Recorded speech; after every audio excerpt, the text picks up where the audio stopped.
ఎవరైతే Daggubati Venkateswara Prasad Anantapuram urban MLA అడుగుజాడల్లో నడుస్తుర్రో అగో గసవంటోళ్ళకు కూడా మీ తీరు మార్చుకోవాలి. మార్చుకోకపోతే కర్రు కాల్చి వాత పెడతా అనే కాడికి తీసుకొచ్చిండు నారాచంద్రయ్య. భయం పట్టుకుంది. ఇక కోపం చేసిండట. దొంగ తిరుగుడు దేనికి? బీజేపీకే మా మద్దతు అని చెప్పొచ్చుగా. కేటీఆర్పై సీతక్క ఫైర్. ఇక ఇప్పుడు నిన్న కోయిలాగా రాములు ఏమన్నాడు? యూరియా ఎవరిస్తేనే వాళ్ళకే మా మద్దతు.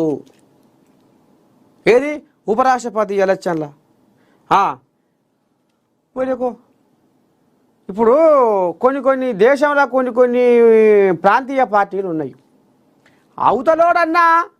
అవతలోడన్నా సుదర్శన్ రెడ్డి తెలుగు బిడ్డను ఆదరించాలి, తెలుగు బిడ్డను గెలిపియాలనేది తనలాడుతుర్రు. కానీ మరి తెలంగాణ పార్టీ వాళ్ళకు, తెలంగాణలో ఉన్న బీఆర్ఎస్ వాళ్ళకు ఎందుకు సోయి లేకుండా పోతుంది?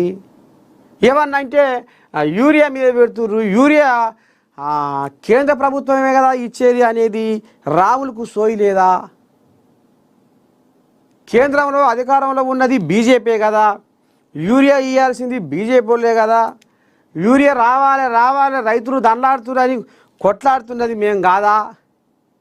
మరి ఈయనే యూరియా మీద పెట్టి డొంక తిరుగుడు మాటలేంది? ఈ అత్త మీద పెట్టి కోడలిని తిట్టుడేంది? ఈ బొల్లి కూతలేంది? ఈ నల్లికూట్ల వ్యవహారం ఏంది? ఏదైనా ఉంటే సాపు ఉండాలి, సల్లకొచ్చి ముంత దాసేదేంది? కడుపుల కత్తులు నోటి బెల్లం ఏంది అనేది ఇప్పుడు ఇక సీతక్క